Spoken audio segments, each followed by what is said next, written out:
The argument is raised that because the Prophet ﷺ used the word Khalifa, a Khalifa will die. The implication is that the Khilafah will be restored before the advent of Imam al-Mahdi.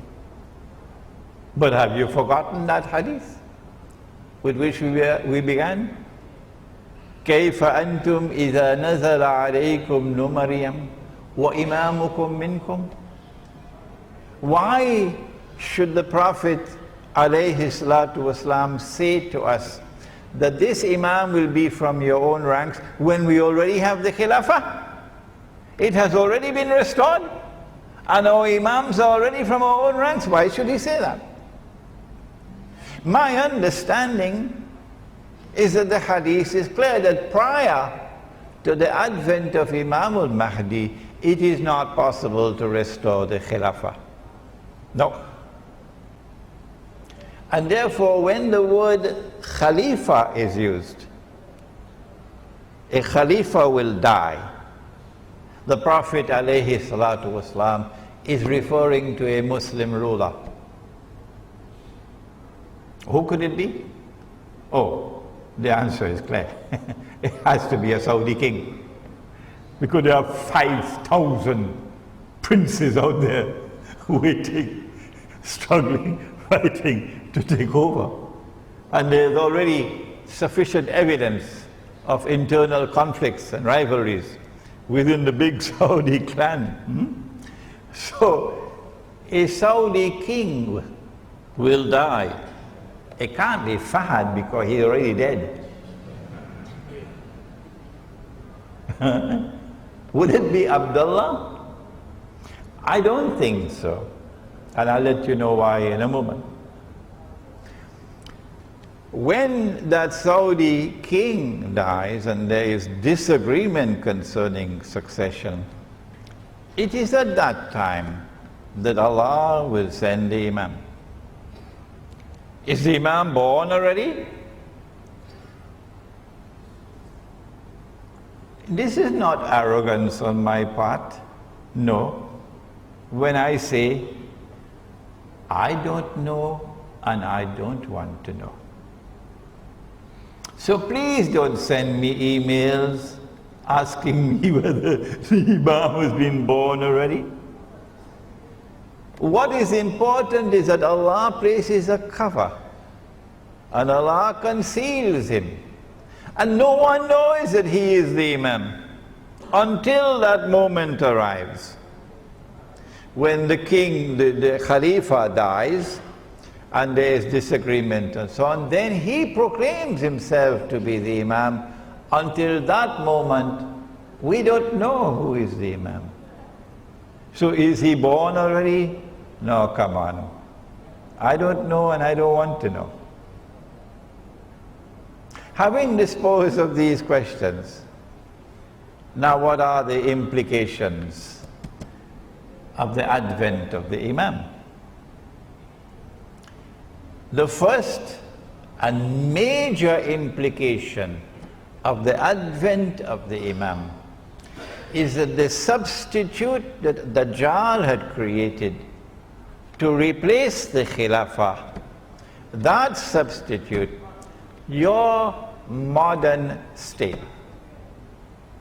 will now return to the garbage bin of history from where it came out in the first place.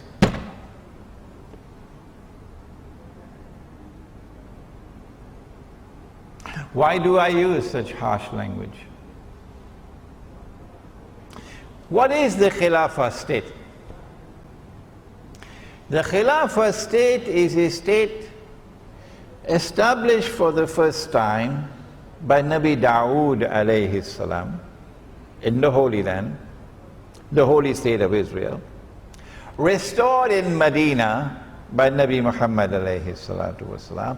The Khilafah state is a state which recognizes Allah subhanahu wa ta'ala as Al-Malik.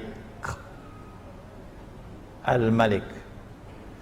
they translate Al-Malik as the king, whereas in political terminology, it should be translated as a sovereign. So sovereignty in the Khilafah state resides with Allah. The modern secular state which came from Dajjal says no. No. Allah is not Al-Malik. Sovereignty does not reside with Allah. Sovereignty resides with the state. The state is sovereign.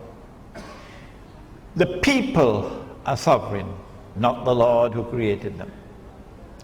You don't need a PhD to understand that that is shirk. And that's the one sin that Allah will never forgive. For those of us who just have a few steps left before the grave, it's a wake-up call for us to make tawbah before it's too late. The Khilafah state recognizes Allah's authority as supreme. He is Al-Akbar. The modern secular state says no. The authority of the state is supreme. There is no authority above the state. And the states are all organized under the United Nations organization. And the United Nations organization has as its top the Security Council. And the authority of the Security Council of the United Nations is Al-Akbar, not Allah. Dajjal created that. And instead of worshipping Allah, we are worshipping Dajjal. The Khilafah state says that Allah is Al-Hakam, the supreme lawmaker. His law is the supreme law. And when He says haram, no one can make it halal. And when He says halal, no one can make it haram.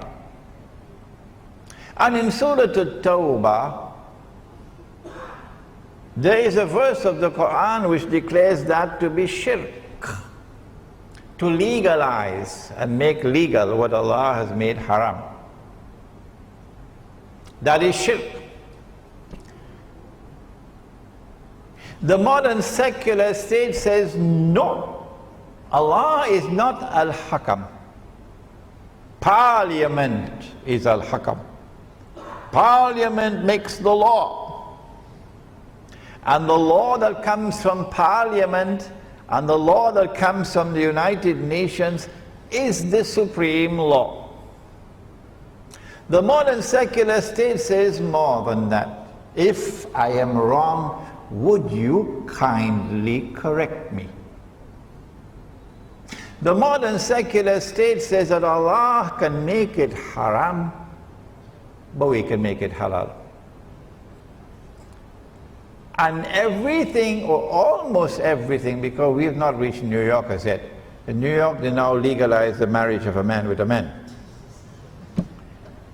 In New York, they have now legalized the marriage of a man with a man, and yet you want this, you want your green card, to become an American citizen, So go and stay there and never come back. Those are your people, not ours. The modern secular state says Allah can make it haram, but we can legalize it. Shall I give you some examples? Would you be interested? Yes. Did you know that Allah prohibited money being lent on interest? Did you know that? Huh? You know that? And did you know that Allah has declared war? War on the money lender lending money on interest? Did you know that? And did you know that Nabi Muhammad alayhi salatu wasalam has cursed all four and declared that they are all equally guilty? The one who takes riba, the one who gives riba, the one who records the transaction, and the two witnesses.